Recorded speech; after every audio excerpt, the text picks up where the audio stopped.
Sadiq was a young man living in Iraq, born and raised there,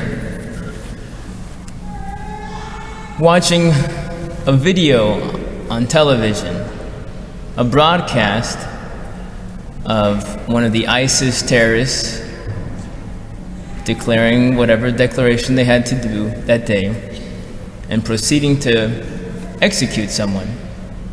Happened to be someone that was a friend of Sadiq. Sometime later, Sadiq got an invitation to be a part of a group of people who were going to minister to bring food and water to prisoners. Once Iraq had been taken, this particular city of Falwa had been taken back from ISIS. So Sadiq shows up, but he knows what he's doing. He knows that these prisoners, many of them are members of ISIS who were captured, imprisoned for the atrocities committed. Sadiq brings food and water to these handcuffed prisoners in yellow jumpsuits, which requires that he pour the water directly into their mouths. And one man he approaches, he recognizes from that video. And he says to him, "You killed my friend, but I've come to give you water and food." Sadiq isn't even Christian. Sadiq himself was a Muslim of a different tribe, a different sect, who many of these atrocities were committed against. And yet he was able to literally care for an enemy. Love your enemies. I think we have become inoculated to those words. And I'll tell you why. Because our enemies aren't all in Iraq. They're not all far from us. Heck, they're not even the people that you yell at on television. One person told me about, an elderly man that you might know who I'm referring to, but he told me that his grandmother on his mom's side was exceedingly anti-Catholic. And that's about all she was religiously. And he said he learned that from his mother as an older man. He said as a kid, we always spent time with our family, extended family, and never once did I hear my parents say that they had any issue with Grandma. Grandma's anti-Catholicism was so strong that she hated her daughter-in-law, his mother. But the children of the house never knew it, would never have known it.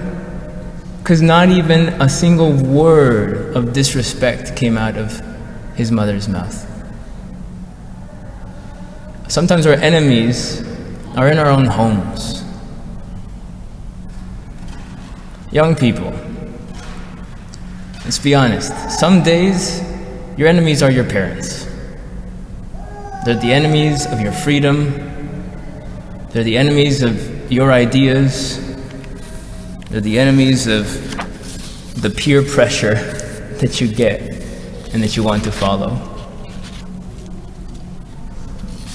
But you young people as well, you're called to holiness. You're called to live the amazing command of Jesus. And it begins today. Parents, sometimes your enemies are your kids.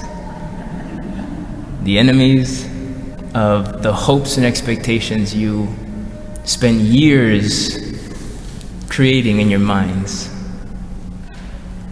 They seem to be the enemies of every word you say. Jesus says something wildly radical. Radical to our instinct. But he calls us out. Because he doesn't just say love your enemies, he doubles down. If you love those who love you, what credit is that to you? If you do good to those who do good to you, what credit is that to you? If you lend money to those whom you know will repay you, what credit is that to you? Even sinners do the same. The worst of people treat nicely those who treat them nicely. Do good to those who are good doers. Lend money to those who will repay. Because they don't care about at that point it's not personal. But our Lord is inviting us into a personal holiness. A holiness that loves even enemies. Imagine that kind of patience to continue to do good to those who are not doing good back. That might be your parents and it might be your kids. But we measure. We measure how much goodness we're receiving. We measure what's just. And we become kind of cold and bitter. Jesus' command isn't just a nice command. It's not just, so one of the reasons these words become so cliche to us and we're inoculated to it, these words are so innocuous to us, it's because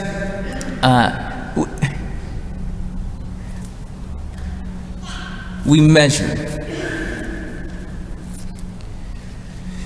We measure what's deserving, what's not deserving. But we think that we're free in measuring. We think we are more in control by measuring. But the opposite of disobeying this command of love your enemies is not more control. It's not more freedom. You don't become more free by just focusing on justice. No, it's the opposite.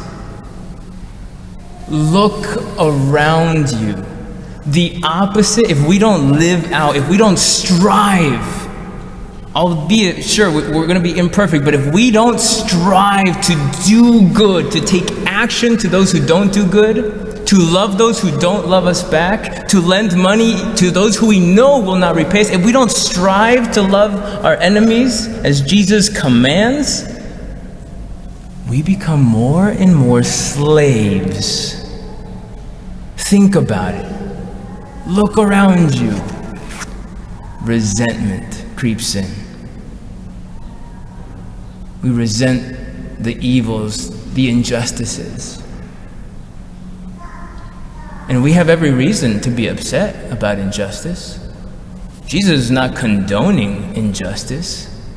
He's saying we have enemies. He's not saying love everyone because no one's your enemy. No. We have enemies. And some of us don't even think about it that way. But we do.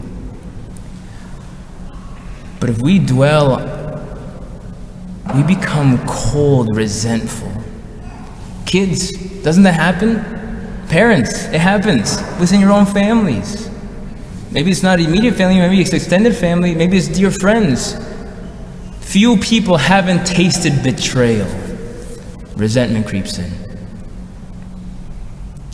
But another thing, perhaps, maybe it's not so much resentment. Some of us are just naturally forgiving people. But without taking action, initiative to love our enemies, to do good to them, to forgive, not just to forgive, but to even lend money to those we know won't give it back, that kind of selfless giving, if we don't live into that, even if we're forgiving, we're going to experience sadness, the kind that takes over. We might experience it in slothfulness, a malaise, a lethargy. We lose energy. It might be just dwelling on hurt. I can't get over my grief. I've forgiven, but I'm stuck in this kind of cloud. but only light dispels darkness. Jesus' command of radical love is the only path to freedom. Is the only way we can be free of these enslavements that grip us. I'd like to just name 3 specific attitudes, because loving our enemies, doing good to those who don't do good to us, is still kind of hard. But I want to invite us to just consider 3 attitudes, a change of heart that we need to live into this truth. It's not just an ideal, it's the only way to live in the truth. So the 3 attitudes are gratitude, responsibility, and growth. Gratitude is the attitude of realizing that you didn't make yourself. Your existence was given to you. Not just by your parents, by God, but not just your existence, everything you have. What St. Paul said, what do you have that you didn't receive? Think about it. I earned my paycheck. Okay. But did you really earn it? Like the gifts that you have, the capacities that you have? You've honed skills for sure, but everything you have really at the end of the day is given to you. And therefore, we have to live into an attitude of gratitude. Something we've got to live into. We're not good at it. We're not perfect. We won't be. We've got to press into that. Gratitude begins to free our hearts from measuring. Gratitude is to recognize that God's first, not me. That's why we worship Him. That's why we obey His commands. Gratitude. Gratitude is also what begets a response, which is responsibility. When I receive love, think of marriage. I always think of marriage. To me, that's what every human heart is made for, including the celibate heart. Marriage is to notice that somebody has said, I promise to be faithful to you in good times and in bad, sickness and in health, to love you and honor you all the days of my life. And that kind of love demands only one kind of response, or no response. The only legitimate response is, and I promise to be faithful to you in good times and in bad, in sickness and in health, to love you and honor you all the days of my life. So to have received God, the more we are aware of God's goodness to us, we have to take on our attitude of responsibility to give everything back. See, by the way, God doesn't ask for much, guys. He doesn't ask for much. He asks for everything. But responsibility can become distorted. It can become even selfish. It's exclusive. And then the resentment can creep back in. It's like, well, don't bother me because I have my thing with God and I'm being just and truthful and giving everything back to Him, so don't get in my way. Without the third one, growth. To have an attitude of growth, or to give back to God with increase. Think of the parable of the talents. Jesus says that a man gave a talent, or 5 talents, or 10 talents to these 3 people. Talents in the olden days, in these ancient times, were worth tens of thousands of dollars for us today. Tens of thousands of dollars entrusted to people. And one of them invested it and gave double back to the master. When he returned, he said, I got your 10 talents and 10 more. The one who received 5 talents, the master comes back, he says, here are your 5 talents and 5 more. He gave back with increase.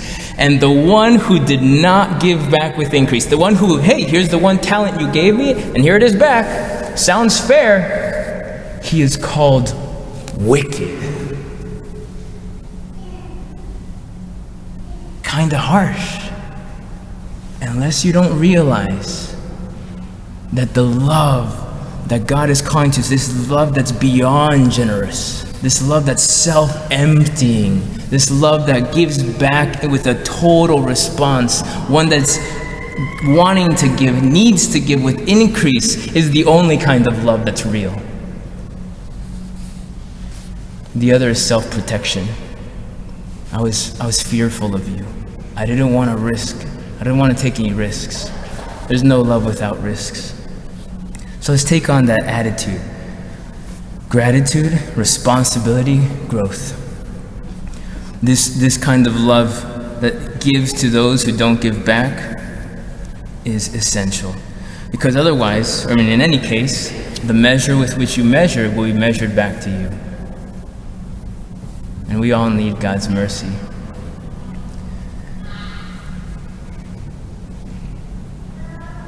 Begin today in this Mass. Give Him everything. If you're homebound, so many people who are homebound think they've got nothing to give. I'm bound. And all of us are thinking, and we're calculating, we're measuring as I'm speaking. I myself am thinking about, well, what can I give? What am I holding back? Well, I shouldn't give that because it's too much, and I got to keep something, you know. Everyone, even the homebound, have something to give. To give of what you've got. But if you're not giving back to God with increase, if you're not doing good even to those who don't do good back, there's no credit. You deserve nothing in return for it. Let's begin here. Because He is not holding anything back.